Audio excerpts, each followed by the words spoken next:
So even though I work as a cosmetic dermatologist, I didn't always get it right. In my 20s, I made skincare mistakes. I didn't know what the right products were to use. And to be honest, I really struggled. I really felt we didn't have a lot of information out there and I didn't know where to turn. We're so privileged that now we have almost too much information to digest. And if anything, we now spend our lives trying to strip back all the extra information and misinformation that we have to dive through to get to what's actually correct for our skin. In this video, I'm going to share my biggest skincare regret, some photos to prove it if I can find them, and exactly what I've done to turn things around. So if you're in your 20s now, this might save your skin and your wallet. So let's go over this together. Some of this is a little bit personal, but I think it's worthwhile because it's the reason I went into the career path I'm in today, and I actually wouldn't be doing what I'm doing had I not had my own struggles with my skin. Mistake number one. So skipping SPF because I think I had good skin. So I grew up in a Middle Eastern household where, you know, we have olive Middle Eastern skin.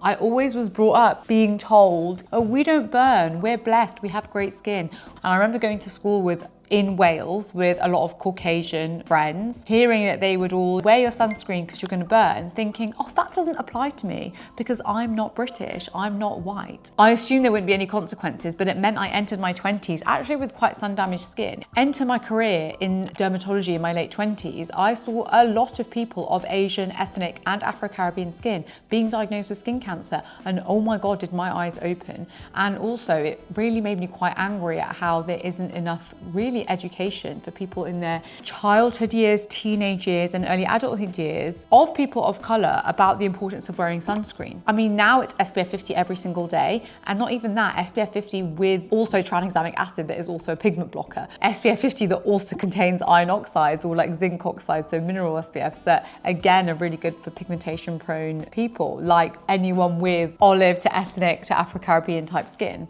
Back in the day, we didn't have good sunscreen formulations, especially not for the face. It was always your classic over the shelf body, slap it all everywhere. You'd classically see everyone with slapped head to toe, thick white cream all over them on holiday. And now, thank God, formulations are so much more advanced, and to the point where makeup formulations are so advanced that they also contain SPF in them. We don't really know a lot about the scientific evidence behind SPF in a lot of makeup products unless they've been trialed and tested. But what we do know is so many SPFs out there are not only great, but they're also tinted, so they also double up as a semi sort of makeup. So it's great for women, but also of men too, because I feel like a lot of men don't wear SPF. And I've actually done a YouTube on this in the past with my partner who I run a clinic with, talking about how it's just not what you go to and not what you grab as a man. Because I think, again, you think your skin is thick, you can tolerate it, you're good. And that's actually not the right attitude to have, because as we know, everyone gets skin cancer, and not only just skin cancer, everyone gets sun damage, and it is the number one thing that ages us. And if we do not block that UV and that pollution and all the free radicals with proper protection, we're just doing damage to our skin. And even on cloudy days, it is so important to wear SPF 50, which I'm sure you guys all know by now if you've watched any of my previous videos. But yeah, that was my biggest, I think, number one thing. And also, we were on holiday recently with my partner who's mixed race, and he has struggles with eczema, and he was like, it's fine, I'm mixed race, I'm not gonna burn, I just need to protect my eczema. And honestly, one day in the Spanish sun and he burned. If someone has a skin condition like eczema or psoriasis or sensitive skin, you're even more worried and hesitant to just go for it with sun creams because you hear all the stories, you've experienced it in the past, and I think you get really nervous. So the key takeaway, I think, is to just test them out at home, see how your skin reacts to them. If you're fine in the house, wearing it all day, going to work, putting on clothes. And some of my recommendations for sensitive skin are definitely going to be like the Helio Care 360 Invisible Spray, La Roche-Posay, E45 do an incredible sunscreen for sensitive skin. So if you're someone that's hesitant because you've had bad experiences in the past, there are such brilliant formulations out there now. Mistake number two, over-exfoliating with harsh scrubs. Why did we all do this when we were younger? Again, I think like people in their 20s now, they don't even think about this because there's so much education about active ingredients. Back in the day, we did not know what active ingredients were. I think The Ordinary, which is owned by Deciem, they were the first people to actually bring out a skincare range specifically for active ingredients. I don't know if you guys remember, but they literally brought out all these little bottles and it would literally be like salicylic acid, hyaluronic acid, glycolic acid, retinol 0.3, retinol 0.001, all these different things. And obviously their marketing and branding was incredible because it was so unique. Also, nobody understood what they were. And I remember me, my friends, anyone who's interested in skincare, you would go and you'd buy over the counter about 10 of them. And then you would just layer them all, not knowing what interacted with what was right for you. But I think you felt like your skincare had at least got a bit more medical because you were looking at the ingredients probably for the first time in your life. Exfoliating back in the day was the apricot St. Ives scrub, which you felt was really cleaning your skin. I used to use it. I used to struggle with acne and I used to pick my skin so badly. And I think the more I picked it and the more red and inflamed it became, and then the more pigmented it became with the darker marks, I felt like I had to scrub them away, which is such a big mistake because all you're doing when you're doing that is damaging your skin barrier. And actually what your skin needs is chemical exfoliation, not physical exfoliation, because you want to dry out all the oils and all the dirt and debris and gunk underneath. And then you want to just like repair the skin barrier on top. So there's a real key lesson here in terms of knowing what ingredient your skin needs and then repairing the skin barrier, keeping it nourished. Whereas all those physical exfoliants do is just damage the skin barrier. And if you're using that in combination with acids, then it's just a recipe for disaster. So definitely swap the physical scrubs for the chemical exfoliants like your salicylic acid. Loads of brands now do them really well in cleansers, toners. You've got your cleansers such as your SkinCeuticals Blemish and Age Defense. You've got Paula's Choice, which has got the BHA toner, which is a really like entry level, nice product to put on. CeraVe SA cleanser is one of my absolute favorites. It's just so well formulated and tolerated by so many skin types. So many brands now will start putting a bit of salicylic acid in their cleansers because they know you need it to decongest. And then yeah, barrier repair with ceramides and niacinamides. Again, so many brands get it right and so many brand moisturizers are exactly the same. Literally, they're exactly the same. They all contain niacinamide, ceramides, panthenol glycerin, done, boom, moisturizer, you can't go wrong. So as long as you look for something like that, that's like non-comedogenic, but just repairing, you're gonna be absolutely fine. And now the skin is luckily glowy, calm, restored.